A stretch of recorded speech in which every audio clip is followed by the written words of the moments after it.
morning, everyone. It's a quiet, beautiful morning here in Connecticut. We just arrived yesterday from our vacation, and I can't believe how everything is overgrown in our garden. Everything changed so much just for 10 days when we were out for vacation here. So look at my hydrangeas. When we were pulling in the car, I looked at them and I said, oh my gosh, how beautiful they look. Although it's not their prime times, they're already starting to age. You can see here. You see how they're aging here already to their dull little purplish color, but still they're magnificent. So today in this video I'm going to talk about 3 different hydrangea types which I have in my garden, and the first hydrangea is right here. It's called mop-head hydrangeas, bigleaf hydrangeas. They're also called French hydrangeas or hortensia. Very often people in Europe, Ukrainian people in Ukraine will say that these flowers are hortensias. We call them just hydrangeas here, and they are probably, oh, little grasshopper, which invasion of grasshoppers. So this is one of the most popular type of hydrangeas in North America. There is a reason for it. Look how wonderful it blossoms, how proliferous it is. I have 1, 2, 3, 4, 5 bigleaf hydrangeas on our property. You can see that this is a front strip of our garden where we initially had all the grass. And when we moved in here, we planted, the first thing what we planted, actually my husband did, he planted 5 bushes of bigleaf hydrangeas. These bushes are 10 years old already, 9, 10 years old, and look how wonderful they are this year. I think this year they're the most proliferous looking hydrangeas because we had a very mild winter, and because we had such a mild winter, we are zone 7 Connecticut. All the buds, right here, there were buds just under the new flower, and those buds were not killed by frost. Very often when we have very late winter freeze, that freezing wind kills the buds in the hydrangea, and the hydrangea will not bloom. The other thing what will make your hydrangea not bloom, we are talking about bigleaf hydrangea, is when you cut the newly formed buds. And we will talk about this, it's very important. People who pass around our house always ask, oh, how do you make your hydrangeas bloom? Because our hydrangeas don't do it. And there is a reason to it. Now look at this. When you look at this hydrangea, here, come closer. That's my husband filming. When you look at this hydrangea, look at this. You see some of the stems are blooming and some are not. These are new stems. When you look at the stem here, you see these are new shoots coming. These are this year's shoots of the hydrangea, and they are not going to have any blooms on it. They're forming their blooms at the end of August. Bloom buds right here. You will see how new bloom buds are going to be forming beginning August, September, October for next year. And these are old shoots. You see how woody they are? So these create blooms already for this year. And if I decide to trim my hydrangea and I cut this guy off starting in September or late August even, I run the risk of cutting this bud off, which already would be forming for next year. So this is a big thing about bigleaf hydrangeas. They bloom on old wood. And people always get confused about this thing, new wood, old wood. Bigleaf hydrangeas bloom on old wood, so when you are trimming it after August, you basically trim all next year blooms. So that's very important to know about this bigleaf hydrangea. You trim it just after it stops blossoming. What I do, I leave it alone. And in spring, when it starts budding up, I see what's killed by frost, and we do get late frost in spring very often. And these guys suffer here from late frost kills. So when hydrangea starts to leaf out, I know what wood is dead and what wood is alive and which buds to keep. So I usually do the trimming in a very late, well, not late spring, beginning spring, when this baby starts to leaf out, and then I know where I am with all the buds. Now let's talk about the color of hydrangeas. A lot of people who pass our house also comment on the color. And they say, how do you make one of the bushes blue and another bush pink? Well, it's not really pink. It's getting burgundy purplish color. So the thing is, it's all about soil where your hydrangeas are growing. When we just moved in, all the soil here was acidic, on the acidic side, and acidity in the soil promotes hydrangea blooms to be blue. And this is exactly what's happening with this hydrangea. They are blue color. Yeah. But here this year, something different happened in my garden. This corner of the flower bed starts changing. The acidity of the soil is changing and becoming more alkaline. And because soil is becoming on an alkaline side, the flowers of hydrangea is changing color and have more pink into it. So I don't mind it. I'm fine with different color palettes in my garden, but if you want to control the color of hydrangeas, and by the way, only mop head hydrangeas, only big leaf hydrangeas can be controlled in what color they produce. All other hydrangeas not. For example, look at that beautiful hydrangea, the white one, the lime one. You can't really do anything with the color. It will always be white aging into green. So we have here this product. It's an organic product. Epsoma company produces soil acidifier, specifically developed for your hydrangeas.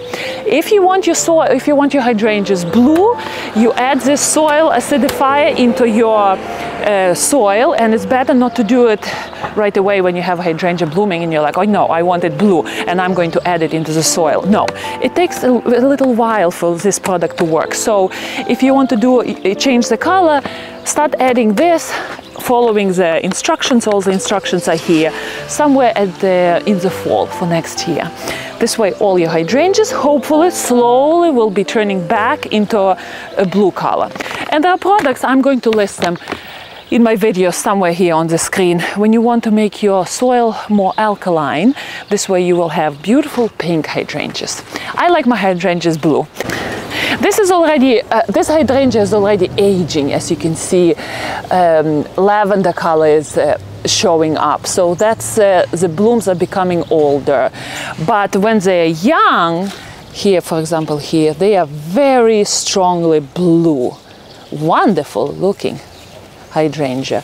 And then slowly it will fade into shades of lavender, and it will just fade away. You see there, right there, how it's slowly fading into grayish lavender color. I'm not trimming this hydrangea for winter.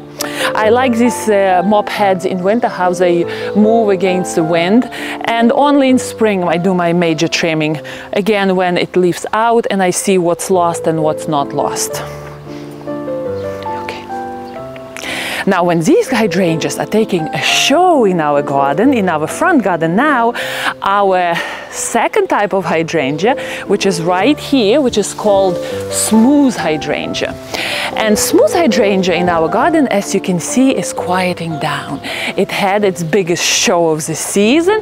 Look, several flowers are still blooming here with beautiful soft pink color.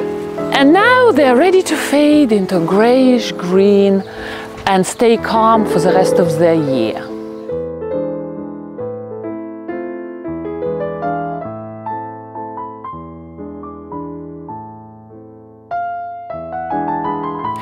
Now let's move to another part of my garden, and I will show you another hydrangea which is growing in my garden, another type of smooth hydrangea, and it is incredible hydrangea. Look at those beautiful white balls right there. You probably saw them from my previous video when I was doing the tour of the front yard here. And look how they changed. Look how big these blossoms became. You see, they come up white at the beginning, and look how wonderful and big they are. The scent is very light, but it is there. I wouldn't say it's very pleasing scent, it's hydrangea scent. But these hydrangea are prized for their big blooms, white beautiful blooms, and they slowly age into this chartreuse green color, which is also a very nice presence in the garden. Eventually in the fall, these flowers will become gray, brownish gray, and they will go that way through the winter. Now this is incredible hydrangea. It's an improved version from Annabelle hydrangea. And the difference between those two types are Annabelle hydrangea has softer stems, and if rain is very heavy, all the beautiful big flowers just fall on the ground. So if hydrangea doesn't have any support, as you can see, these guys don't have any support here, they will just fall.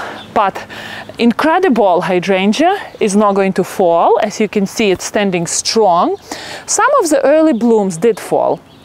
I think the reason is because this hydrangea is a new addition to our garden. I just planted it, believe it or not, last fall. You wouldn't be able to say it, how big it is. It's a fast-growing hydrangea, smooth hydrangea, again, blooming on new wood.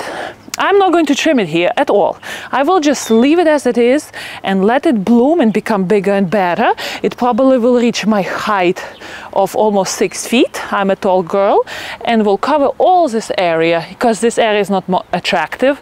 I'm really contemplating to take this tree down because it's like this for many years, and I don't know what to do with it. I have to think about it. But these hydrangeas would be taking a show in this corner and delight us with wonderful white blooms. As you can see, my Queen of Sweden rose had its bloom time. Now it's come down, and incredible hydrangeas are continuing the show in our garden. So I also feed this hydrangea. I give it all-purpose natural fertilizer, organic fertilizer, once in spring. And since this hydrangea is native to North America, smooth hydrangea, it doesn't have any diseases or anything. It's not bothered by anything. I don't need to take care of it. It is the only thing, it is sensitive to drought. So we do need to water these babies. Otherwise, disease-free and maintenance-free. Now I'm going to take you to the back corner of my garden where I'm growing another type of hydrangea. Very unusual hydrangea. I don't really see it a lot in the gardens around. It's called Oakleaf Hydrangea. So follow me and I will show you another type of hydrangea. The least popular hydrangea, but still I'm happy to grow it in my garden. It has a purpose, a special purpose in the garden.